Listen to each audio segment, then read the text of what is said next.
Então, mais um pouquinho nós vamos começar aqui mais uma live da Abracrim Nacional. Nosso convidado de hoje é o Viana, Luiz Viana Queiroz, que é o nosso querido vice-presidente do Conselho Federal. Nós já vamos aguardar aqui um pouco e vamos colocá-lo aqui online conosco. Espera aí, Viana, não estou com a Thaís hoje aqui. Espera lá. Opa, daqui a pouco eu vou me dar mal aqui.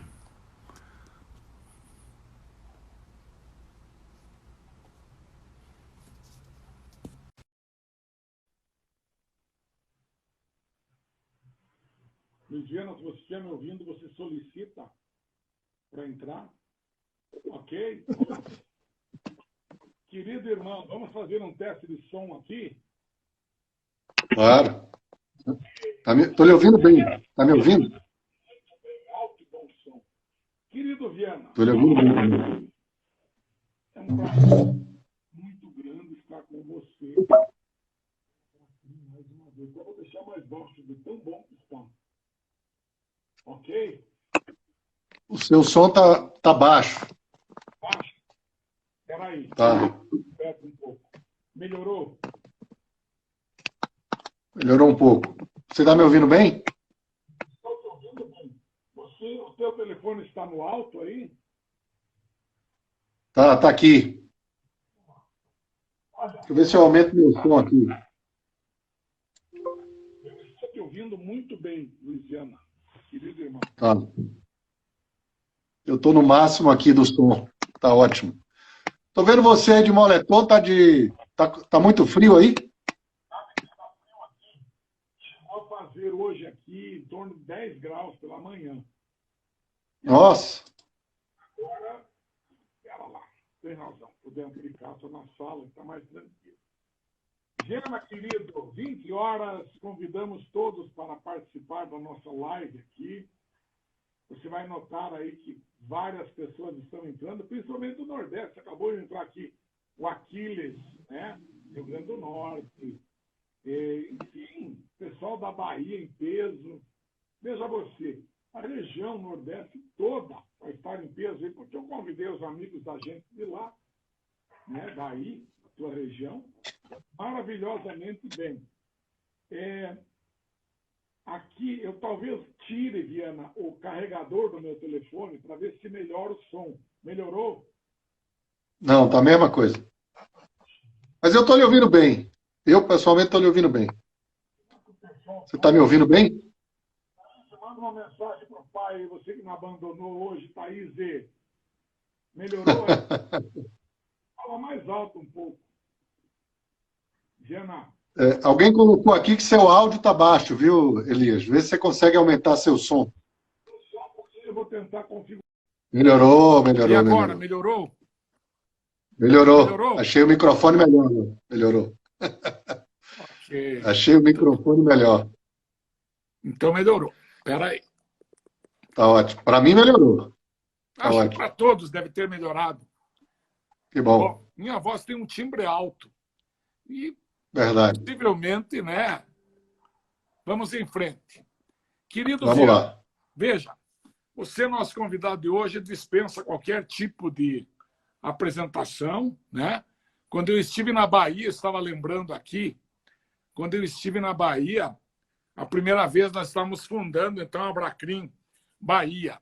O presidente era o Fabiano Pimentel, e eu me Querido lembro que ele amigo. fez um jantar, e aí, nesse jantar, olha, estou recebendo uma mensagem que não dá para me ouvir. Talvez nós tenhamos que começar novamente. Alguma coisa está acontecendo, Luiz. Estou lhe ouvindo muito bem. Estou lhe ouvindo Agora eu creio perfeitamente. que ficou bom. Eu estou lhe Perfeito. ouvindo muito bem. Então vamos lá. Vamos lá. Então eu falava que estive na Bahia, né, fundando a Abracrim, e lá o Fabiano Pimentel foi o primeiro presidente, fez um jantar. Naquele jantar, eu me lembro que chegou então o presidente da OAB, que era você, né? O Luiz Viana Queiroz, estará aqui conosco, nós estávamos todos reunidos, e de repente chega Luiz Viana Queiroz, que eu não conhecia pessoalmente. Aí chega, cumprimenta a todos, uma simpatia, eu apreciando ali a figura do presidente do OAB. Aí todos falam, e daí o presidente ia falar por último, e o que me impressionou muito foi a tua oratória. Você é um homem que se comunica maravilhosamente bem, você conhece todas as artes da eloquência, né? E eu ainda brinquei, eu falei para o Fabiano, Fabiano, é o melhor orador civilista ou não criminalista que eu já ouvi. Aí brinquei com ele, falei que eu tive um professor de civil que também, Dr. Djalma Sigvalter, aqui em Curitiba, fazia só civil e gostava de fazer júri. Não gostava de fazer instrução criminal, mas júri ele gostava de fazer. Era um excelente orador também. E naquele dia você me impressionou porque você disse assim, Elias, veja só, no primeiro contato, aproveitando tua passagem por aqui, nós estamos mudando o nome da comissão. Em vez de comissão da advocacia criminal, aqui na Bahia nós já estamos denominando comissão de defesa da advocacia criminal. Aquilo me tocou muito, porque era tudo que nós queríamos ouvir, é a defesa da advocacia criminal. E depois daquele dia, nossa amizade continuou, estivemos no interior aí da Bahia juntos, num desagravo. Enfim, Viana, você é o amigo, irmão que todos gostariam de ter. Eu fico muito feliz com a nossa amizade.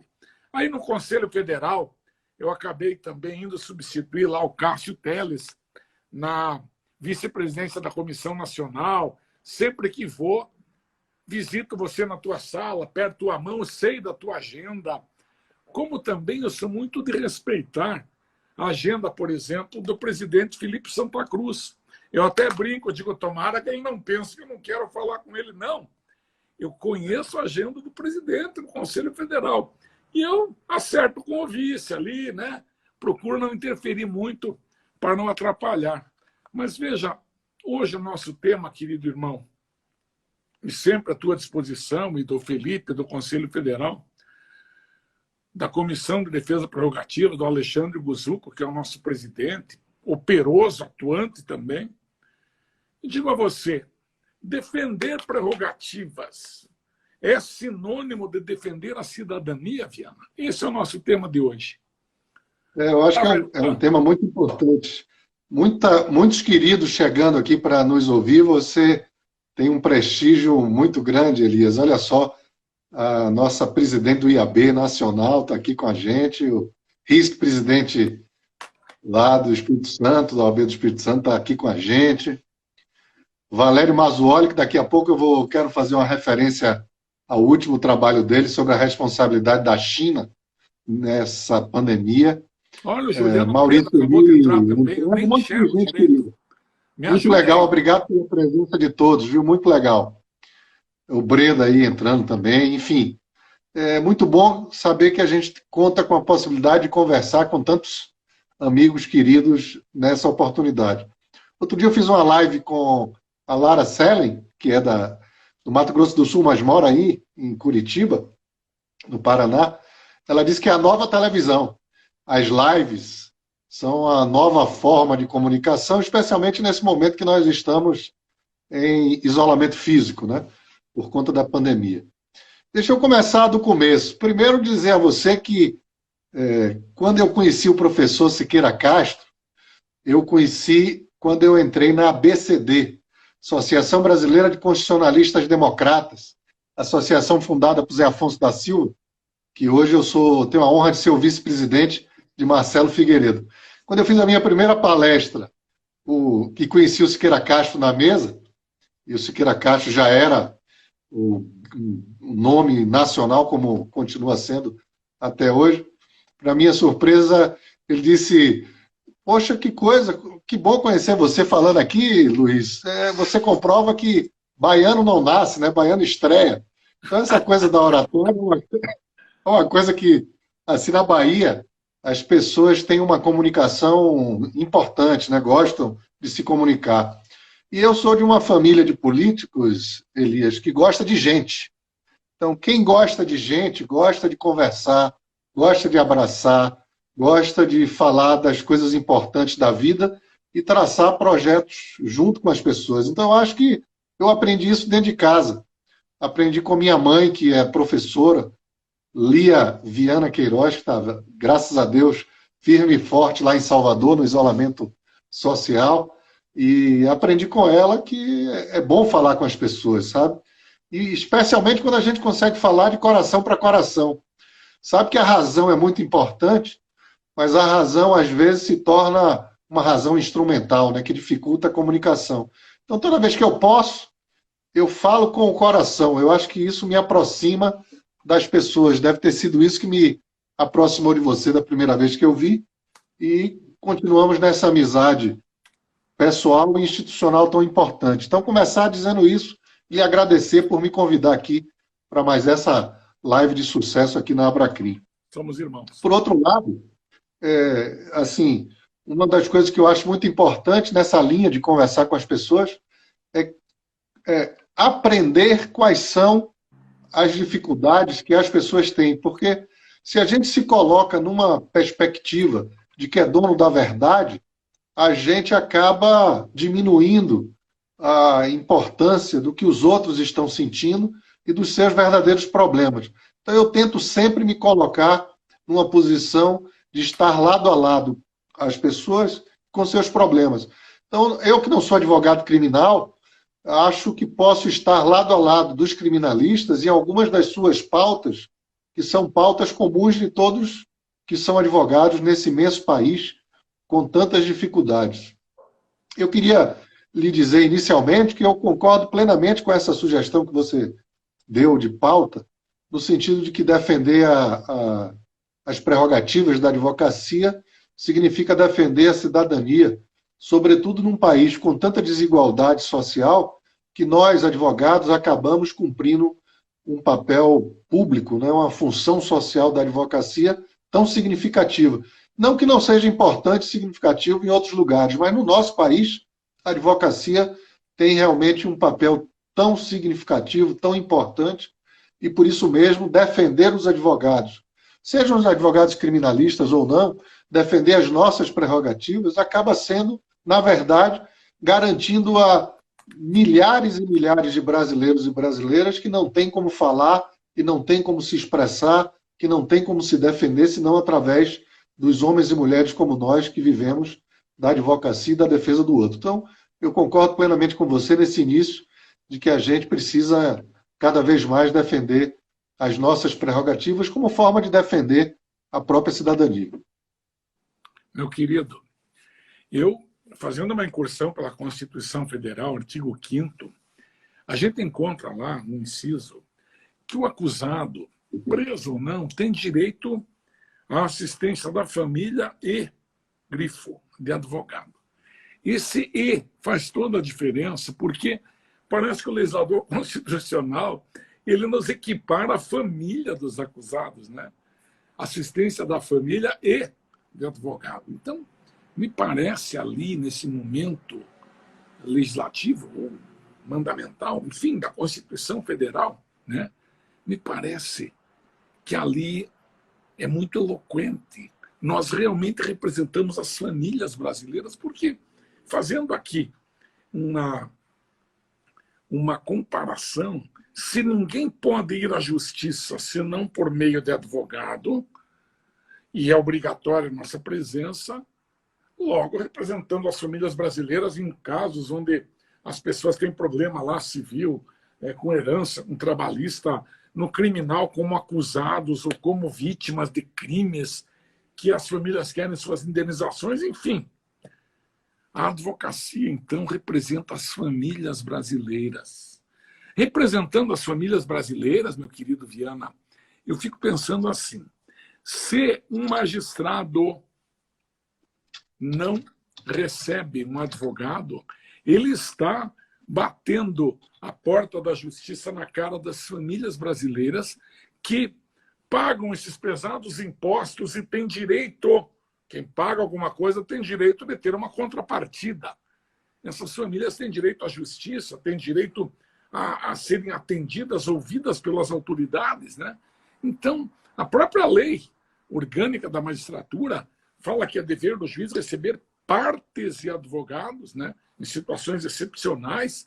Então, eu creio que lá, meu querido irmão, as prerrogativas da advocacia, do Ministério Público, da magistratura, dos delegados de polícia, num plano mais elevado, elas se complementam, elas não se excluem.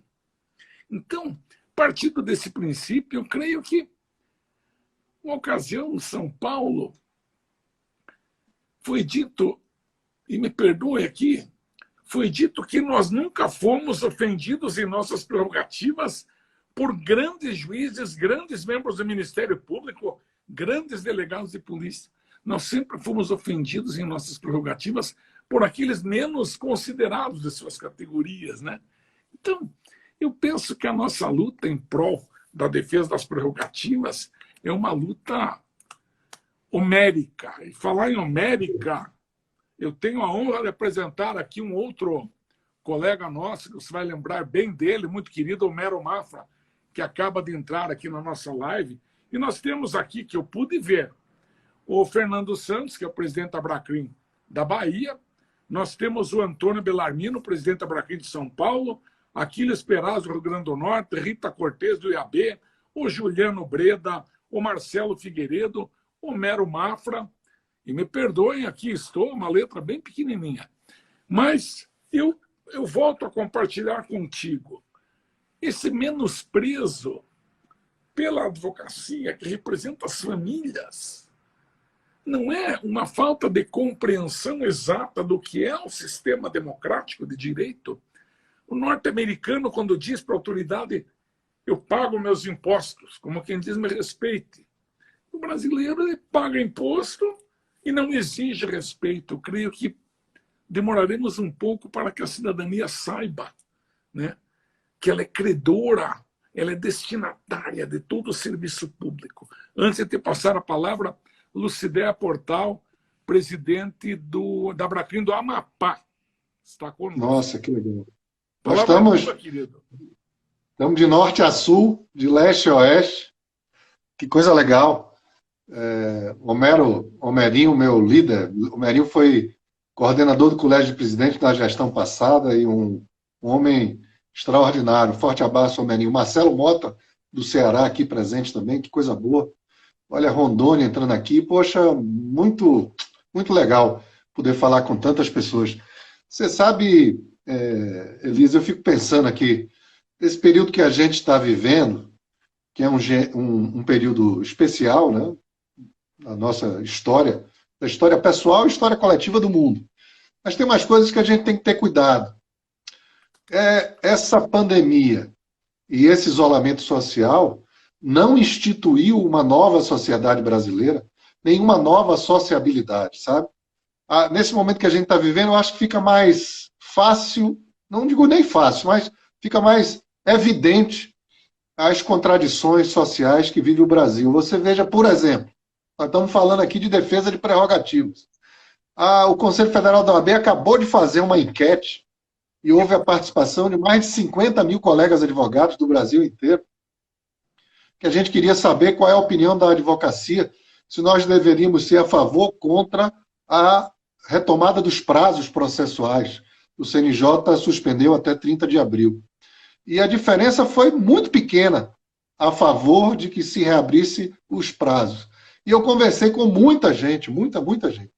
E é impressionante, nesse Brasil de meu Deus, nesse mundão de meu Deus, é tão impressionante que a gente tenha uma quantidade enorme, gigantesca de colegas advogados e advogadas que não conseguem advogar de dentro de casa. Seja por uma questão de classe, porque não conseguem ter dinheiro suficiente para pagar sinal da internet, para ter computador de boa qualidade, é impressionante. Seja por uma questão de gênero. As colegas mulheres advogadas fizeram uma campanha contra o retorno dos prazos processuais, porque em casa estão sobrecarregadas, cuidando dos filhos menores e dos afazeres de casa. Então vejam que isso não foi instituído nem pela pandemia, nem pelo isolamento social. A diferença hierárquica que a nossa sociedade está estruturada em cima, isso apenas se torna mais evidente, a gente consegue ver com mais qualidade com mais facilidade. Então, acho que isso é muito importante, porque defender as prerrogativas dos advogados precisa, para defender a cidadania, mas primeiro precisa defender os advogados. Os advogados e advogadas, nós profissionais, que advogamos no contencioso, na consultoria ou na assessoria jurídica, precisamos trabalhar, ganhar dinheiro, pagar nossas contas, né? Sustentar nossas famílias. E esse momento particular que a gente está vivendo demonstra as grandes diferenças que a gente tem em toda a nossa profissão. Então, assim, acho que é muito importante a gente pensar isso também. E dizer a você que nesse momento, e eu vi o Valério Mazzuoli entrando aqui, um querido amigo. Valério é o maior especialista em direito internacional de direitos humanos do Brasil, e o trabalho que ele acabou de publicar em revista portuguesa demonstra que ele é um dos maiores especialistas do mundo. Valério acabou de publicar o primeiro trabalho internacional apontando a possibilidade de responsabilidade internacional da China por conta da pandemia. Apontando. Ele, inclusive, diz que o trabalho é provisório. Mas é de uma profundidade jurídica que dá orgulho para nós brasileiros podermos ver advogados da qualidade sua na frente aí da Abracrim, de Valério Mazzuoli, defendendo as questões dos direitos humanos, do direito internacional. Dá, assim, uma satisfação de que a gente possa conversar nesse mundo globalizado, que a gente tem que conversar com o mundo todo, mas que a gente possa conversar entre nós mesmos, entre nós brasileiros e brasileiras, porque tem tanta coisa que a gente precisa começar do novo, com essa nova situação que a gente está vivendo, entendendo que o novo vem e está já batendo a porta. Vou fazer uma outra referência para lhe devolver a palavra. Ao mesmo tempo que essa pandemia não instituiu nenhuma nova sociedade brasileira, nenhuma nova sociabilidade, ao mesmo tempo esse isolamento social está acelerando a quarta revolução, que é a revolução digital. Isso ninguém vai segurar, isso está transformando efetivamente o mundo. Mas isso não transformou ainda, está em processo. Infiere, está acontecendo. Grande abraço, Fernando. O presidente da Abracrim da Bahia está aqui com a gente. E tantos amigos. Então, eu queria fazer essas colocações para dizer que eu estou muito preocupado também com os advogados e advogadas nesse momento que a gente está vivendo. Veja, meu querido Luiziano, na Comissão de Prerrogativas do Conselho Federal, eu te juro, eu não imaginaria nunca, não conseguiria imaginar, se eu não tivesse passado pela experiência de estar lá, todos os problemas da advocacia brasileira desfilam por aquela comissão. E não são poucos, são incontáveis, né? São, assim, as declarações mais... A gente ouve coisas que a gente imagina que não seriam verdadeiras se ouvíssemos em algum lugar. Infelizmente, talvez a ficção, né, não chegou ao ponto de imitar a nossa triste realidade. Mas direito é obra de cultura de um povo. Eu creio que, aos poucos, a sociedade brasileira há de entender, né, a nossa missão, que é assegurar a todos o acesso à justiça e acessar aqueles direitos fundamentais que a Constituição tenta, né, assegurar. Mas, meu prezado, a questão, por exemplo, do turismo. Eu creio que depois dessa pandemia, não vão exigir só a vacina de febre amarela, não, para a gente viajar para o exterior. Eu acredito que os governos estrangeiros terão muitas restrições, mesmo a turistas, porque o custo de uma pandemia, o custo de um vírus como este é incalculável. Outra coisa que me preocupa, e já quero deixar aqui a nossa solidariedade ao colega Valério com a obra dele, o nosso aplauso pela publicação em Portugal, e dizer a ele que as portas da Abracrim estão abertas para apoios, para o que ele precisar, tendo o teu aval, né? Tem o nosso aval, e dizer a você que nossa classe teria este ano uma conferência nacional.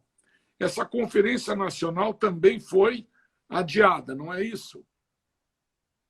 Estou vendo aqui o nosso grande tesoureiro, seu colega paranaense, Zé Augusto Noronha, que é um dos meus líderes. Eu tenho a felicidade de poder ser liderado por Zé Augusto Noronha como tesoureiro nacional da OAB. Vou repetir aqui o que eu já disse na frente dele, o maior tesoureiro da história do Conselho Federal. Não que os outros não fossem bons, mas é que Noronha realmente está num patamar diferenciado. Aliás, o Paraná tem nos brindado com grandes advogados e advogadas, essa que é a verdade. Então, eu acho que realmente não tem condições da gente continuar programando tantas coisas que a gente tem que fazer para realizar uma grande conferência em novembro, não dá para continuar correndo o risco de não conseguir realizá-la. Então, o presidente Felipe Santa Cruz já sinalizou da necessidade de adiar um pouco aquela conferência que está prevista para novembro.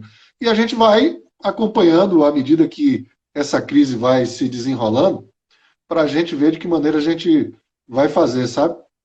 Elias, eu acho que uma das coisas que eu tenho pensado ao longo desse período é como é importante a gente reforçar os nossos valores, né?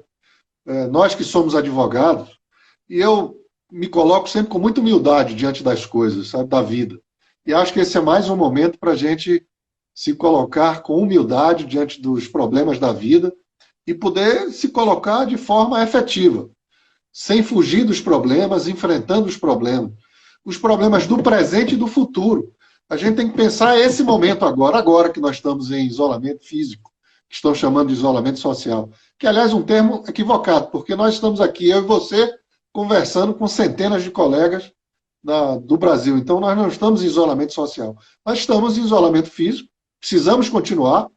Essa é uma coisa que precisamos dizer, né? Fique em casa, é importante proteger a gente, proteger as pessoas que a gente ama, proteger as outras pessoas. Ficar em casa significa, por exemplo, proteger também os médicos, enfermeiros, aqueles que estão cuidando das pessoas mais doentes e proteger os que estão doentes também, né? Para tentar diminuir o impacto na saúde. Mas dizer que pensar o presente é a gente conseguir trabalhar nesse período que nós estamos vivendo, né? Que não é fácil, fica mais difícil do que estava antes. Mas acho que a gente tem que fazer um esforço para trabalhar agora e para trabalhar do que vai acontecer depois que o isolamento social for diminuindo e finalmente acabar. Tudo indica que nós vamos ter um cenário muito difícil, já estamos tendo, com mortes de milhares de pessoas. O Brasil está morrendo mais de 200 pessoas por dia. Isso é uma coisa muito triste, né? A gente tem que todo dia agradecer a Deus por estar vivo e pedir a Ele, como eu, que sou da fé católica, cristã, pedir a Ele que receba as pessoas que, infelizmente, estão morrendo todos os dias. E dizer que a gente precisa estar firme aí no trabalho, e parte do nosso trabalho exige a defesa das nossas prerrogativas. Mas eu queria dizer que, assim, uma coisa que eu estou pensando muito é isso, é como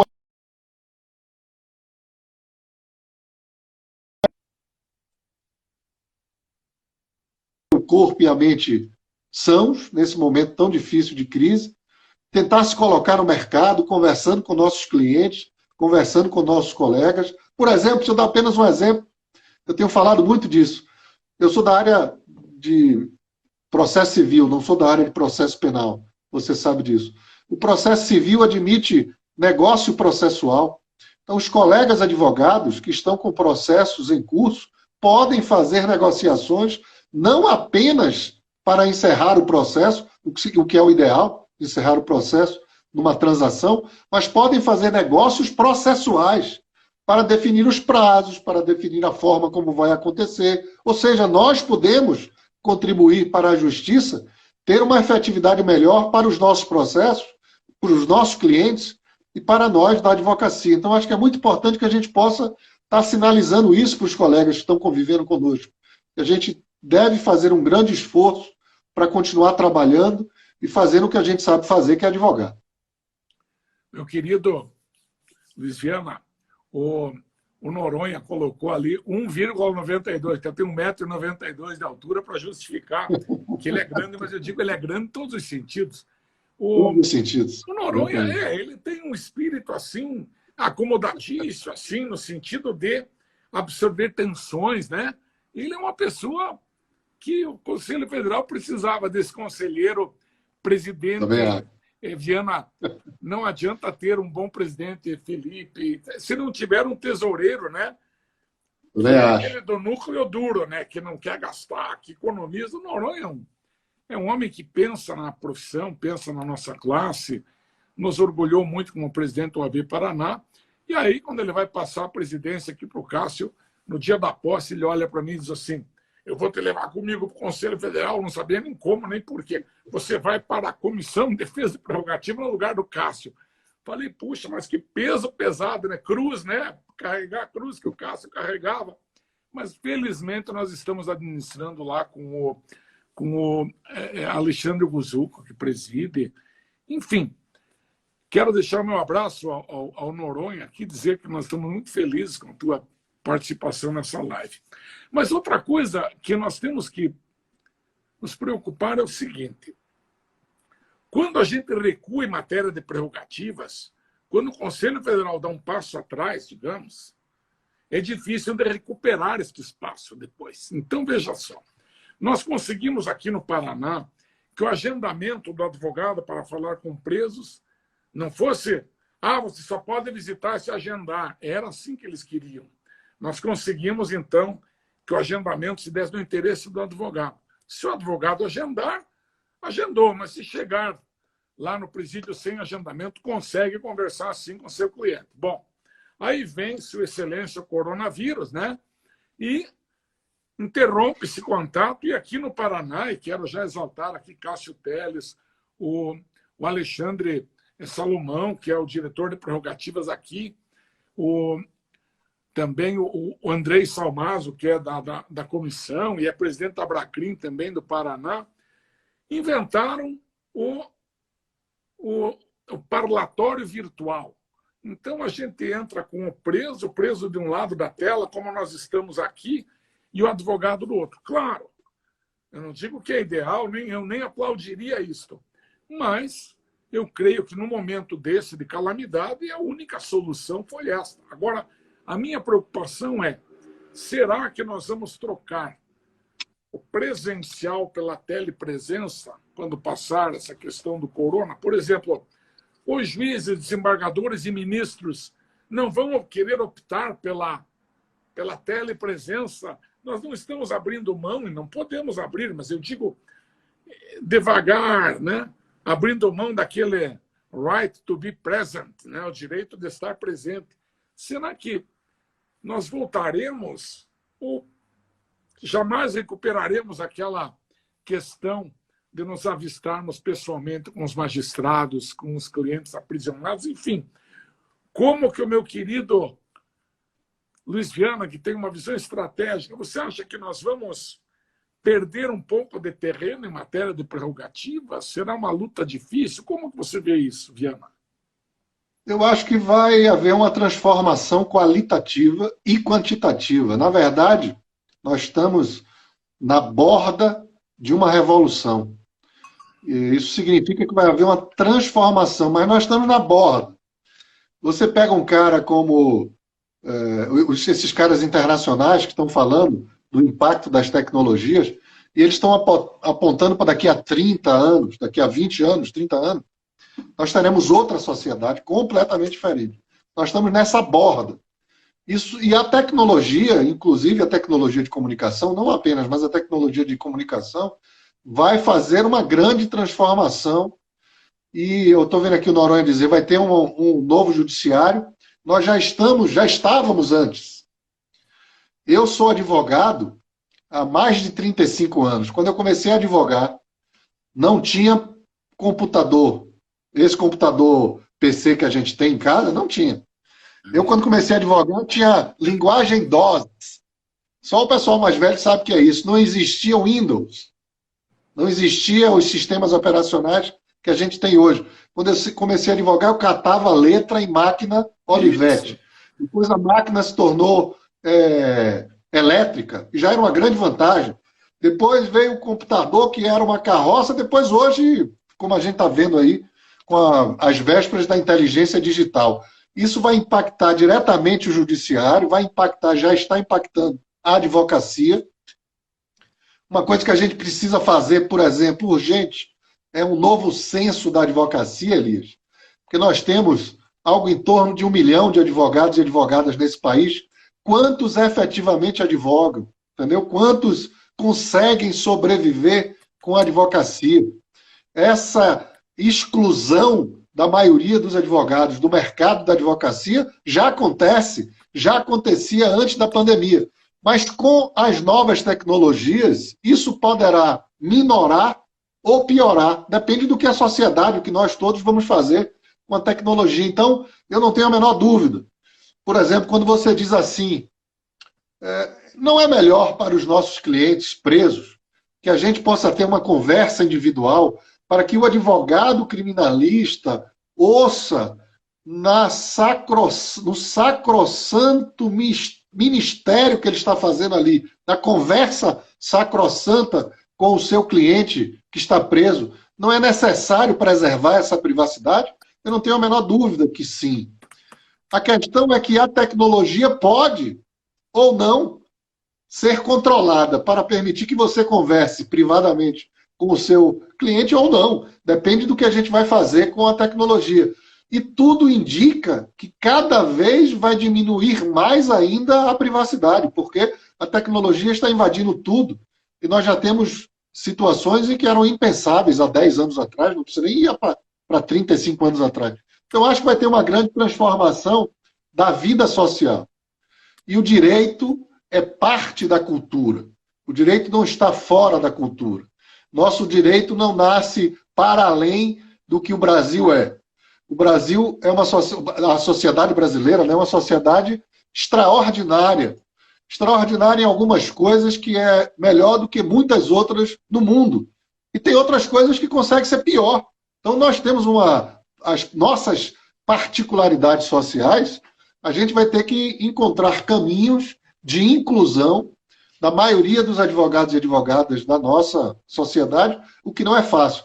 Eu estou vendo aqui Tamíride entrando aqui, dizer a ela que por orientação dela, ó, direito digital no direito eleitoral, fake news, direito eleitoral digital, repara, para esta eleição, eu não estou falando para daqui a 10 anos não, sabe, Elias? Para esta eleição deste ano, o direito digital vai ser, talvez, uma das mais importantes ferramentas.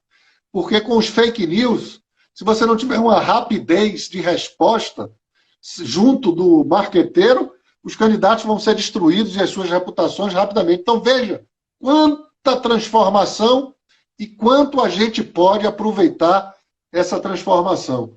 Mas, meus amigos, eu queria também aproveitar essa oportunidade para falar um pouco das dificuldades da vida. Estou vendo aqui Josenildo, lá de Juazeiro, e Lana, nossa conselheira federal lá da Bahia, minha querida amiga. Eu acho que a gente podia falar um pouco também, antes de voltar para as prerrogativas, a gente falar um pouco das nossas questões do nosso cotidiano, do nosso dia a dia. Compartilhar com as pessoas o que está acontecendo. Me conte aí, como é que está sendo sua vida? Como é que você está fazendo aí para conseguir trabalhar e presidir a Abracrim? Olha, eu quero aqui, veja só a questão das distâncias no Brasil, né? Acabou de entrar aqui o meu querido Patrício, querido irmão, e teu também, o Marco Choi. Né? Opa, Choi! Ah, tá aí o Marco Choi. E aí, veja só, no extremo do país, né? Adriana Spengler, que é a nossa vice-presidente da Abracrim de Santa Catarina, o Alexandre Guzuco, acabamos de falar dele várias vezes, acabou de entrar aí. Samurão das prerrogativas, doutorado, irmão. Palha Dias do Piauí, presidente da Abracrim do Piauí, enfim. Olha, essa ferramenta é maravilhosa. Veja, a questão da advocacia, eu esses dias fiz uma brincadeira, escrevi que o vírus incurável da advocacia, né? Esse vírus que pega a gente e coloca, né, como efeito colateral desse vírus, né, coloca pessoas para defender outras, né, dizer os direitos que elas têm. E na área criminal, então, esse vírus ele atinge assim um estágio de incurabilidade mesmo, porque, veja só, quando o advogado criminal, então, ele começa a dizer coisas absurdas como somente o verdadeiro culpado deve ser punido, e assim mesmo no seu exato grau de culpa, direito à amplitude de defesa. Quando começa a falar essas coisas, está na hora de ir para o hospício. Para alguns, né? Vocês entendem? Esse cara tem que ir para o hospício, porque, veja bem, aquela médica da UTI do Hospital Evangélico, com aquela bomba para cima do hospital e da mulher, passa o tempo, a mulher depois é impronunciada, absolvida sumariamente, conselho de medicina inocente, enfim. Quando esses caras dizem isso, né, então eu já sugeri um hospício para nós, né? Vamos abrir um hospício. Como é que é o nome do hospício? Pensei. Bom, esse hospício ele tem que se chamar, né, alguma coisa assim como o homem do decálogo, né? O 10º decálogo do nosso querido mestre, né? Diz assim lá no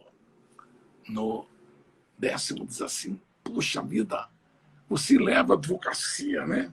De um jeito, né? O Couturi, de um jeito que você vai considerar uma honra para você aconselhar teus filhos a se fazerem advogados. Eu fiz isso. Aconselhei 3 filhas, 2 formadas, uma agora, termina no ano que vem. Então eu digo, o nome do hospício tem que ser Hospício Couturi, né? Porque a gente seguiu o decálogo. Né? Então, meu irmão querido, a advocacia, né? Os escritórios médios e grandes conseguem, então, fazer o recesso com colegas que ficam no plantão, que é o caso da advocacia criminal. Nós temos hoje os plantões dos escritórios jurídicos criminais. Atendemos muito cliente por WhatsApp, por outras ferramentas. E os prazos, claro, só as coisas no crime mais urgentes é que são trabalhadas, muitas decisões monocráticas, liminares, etc. Mas eu te digo, administrar a Bracrim não é tanto problema, porque os advogados criminalistas, eles acabam se harmonizando num grupo. Assim, a gente conhece mais ou menos o algoritmo dessa harmonização. E eu só tive alegrias com a Bracrim. Infelizmente, as tristezas foram diminutas. Escritório, como todos os outros, né? Parados, clientes param de pagar honorários, porque ele acha que parou tudo, então não paga honorário. Quem não tem uma reservinha para se manter está com alguns problemas sérios aí. Mas o que mais me chocou, Viana, nessas campanhas todas aí, e era uma realidade que a gente não insistia em não ver, né? É o termo chocante. Olha só, o que nós vamos fazer em prol dos advogados pobres, dos advogados e das advogadas pobres.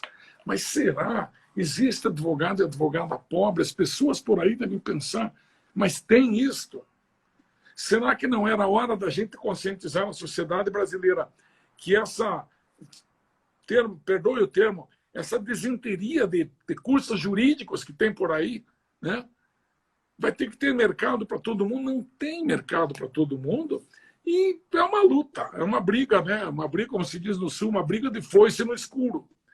Os que se sobressaem são aqueles mais talentosos e eu creio que cada vez mais nós vamos ter problemas, mesmo com o exame de ordem fazendo a seleção. Porque é matemático.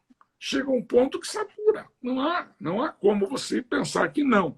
Então, uma das nossas lutas, talvez, seja não só tentar coibir a proliferação de cursos jurídicos, como também dizer aos colegas advogados, né, que se estiverem tendo problemas na profissão também, façam concursos públicos. Quando abrir concursos públicos, tentem. Concursos públicos, imaginem pessoas, advogados, né, indo para o serviço público com a formação jurídica, é maravilhoso. A opção por serviço público é uma boa opção para a advocacia que não conseguiu se estabelecer como tal, porque muitos vão bem em todas as bancas, banca de mestrado, de doutorado, mas quando chega na banca do mercado, no momento de trabalhar mesmo, de ir lá, né, o balcão, que agora o balcão também é virtual, né? O balcão acabou, aquele balcão que você pede o processo para o escrivão, agora é tudo virtual. Eu digo, nós temos que também olhar essas alternativas que a formação jurídica, que o advogado poderá ter.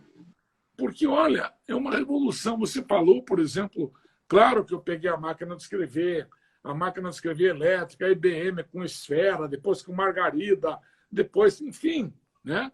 Aprendi datilografia quando eu comecei, né? Era jovem. Mas eu digo a você o seguinte, nós temos que nos conscientizar que as coisas vão começar também a partir para uma especialização. Essa inteligência artificial, por exemplo, muitos pensam que vão ser substituídos por robôs. Não é assim também. Tem situações que não tem como não estar o ser humano ali. Na advocacia criminal, por exemplo, a inteligência é natural, não é inteligência artificial. As coisas não se dão da mesma forma. A advocacia, digamos, a investigação defensiva, importante que o advogado tenha condições, mas para isso ele tem que ter um cliente também que remunere para poder, enfim. São muitos problemas, meu querido Viana. Começar a profissão e vencer nela é muito difícil hoje, realmente. Eu acho que não é fácil. Acho que as dificuldades da advocacia são dificuldades que reproduzem dentro da nossa classe o que são as dificuldades do Brasil. De novo, a pandemia não gerou o Brasil nem a sociedade que a gente tem. As dificuldades para trabalhar no Brasil são gigantescas para a maioria dos brasileiros. A maioria não recebe sequer salário mínimo. E essa estrutura social se reflete na advocacia.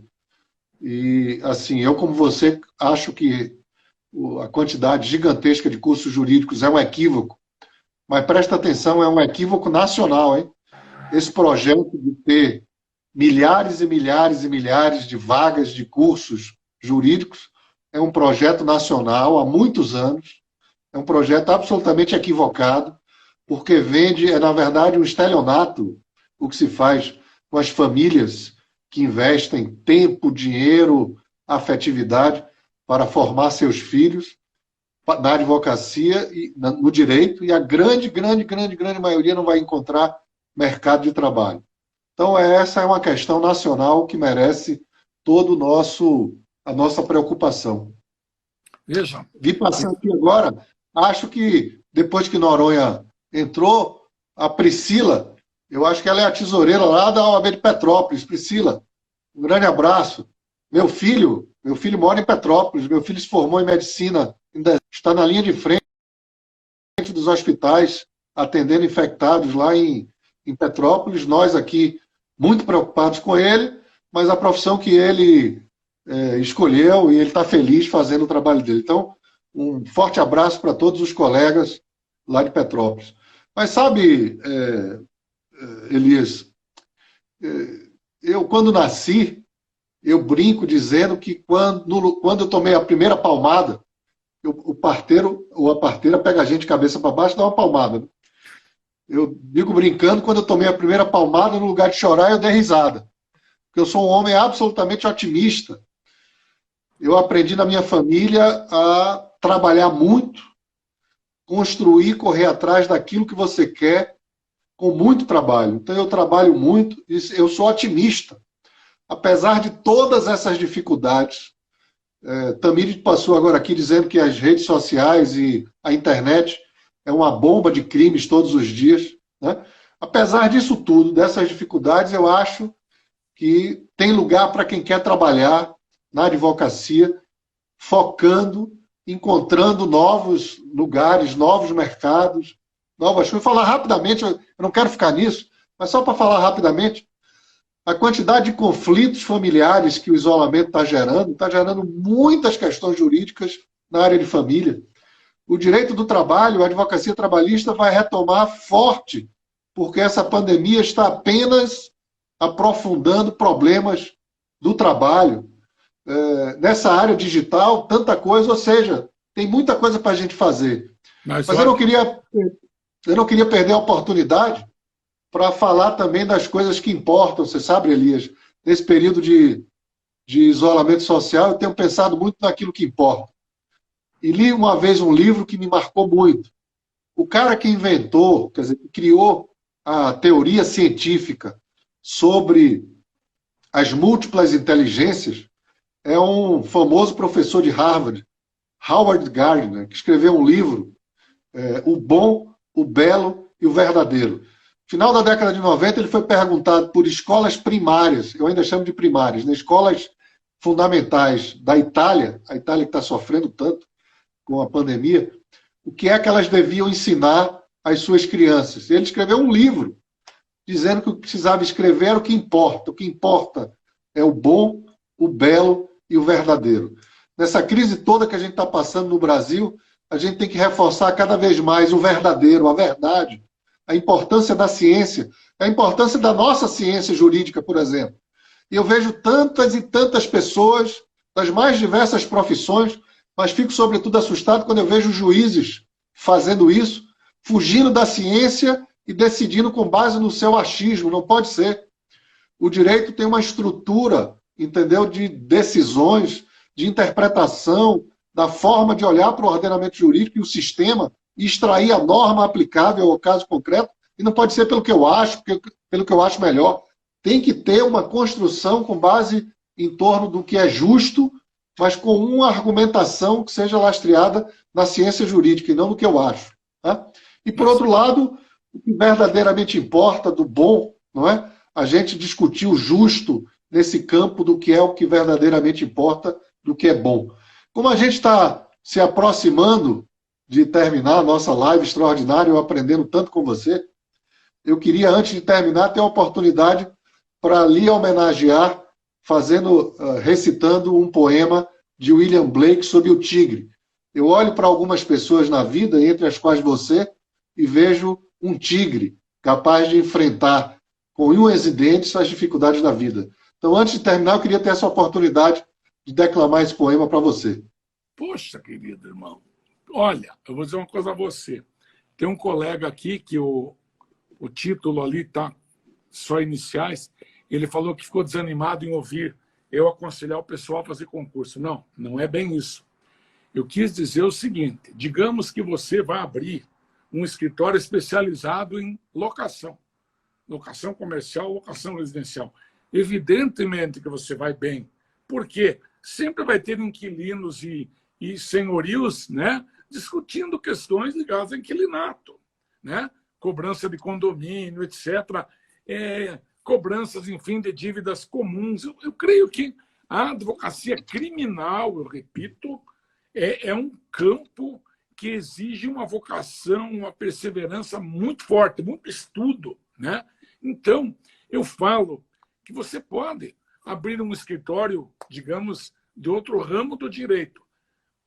Tem gente que realmente não está conseguindo sobreviver na advocacia, principalmente na criminal.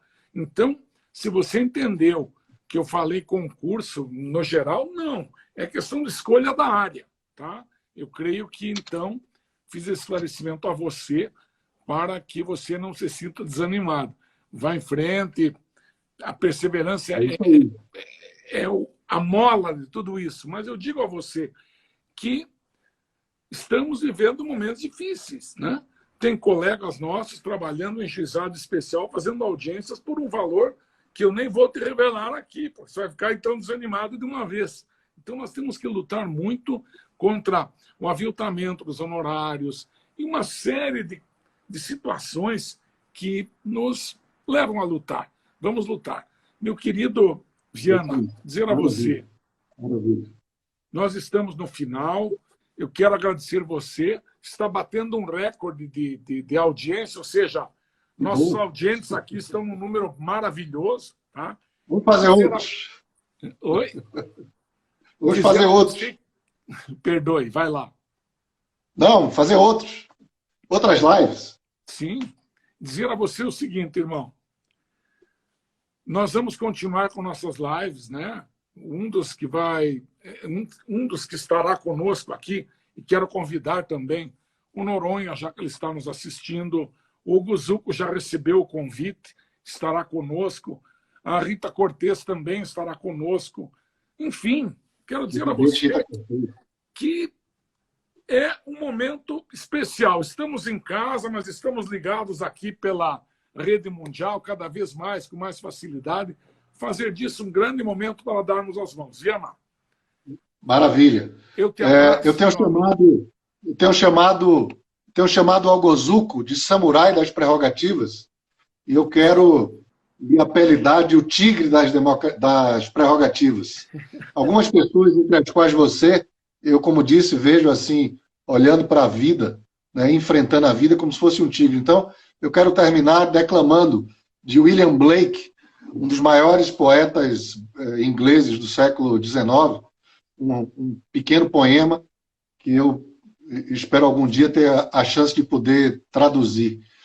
Tiger, tiger, burning bright in the forests of the night. What immortal hand or eye could make thy fearful symmetry? In what distant deeps or skies burn the fire of thine eyes? In what distant deeps or skies burn the fire of thine eyes? And what hammer and what chain could twist the sinews of thy heart? And when thy heart began to beat, what red hand and what red feet? Tiger, tiger, burning bright in the forests of the night. What immortal hand or eye could make thy fearful symmetry? Homenagem a você, Elias. Forte abraço. Um beijo no coração. A poesia e a amizade, o carinho grande do meu querido Luiz Viana Queiroz. Muito obrigado por participar conosco. Eu que agradeço. Leva um abraço aqui, fica na paz de Deus. Amém. Forte abraço. Outro.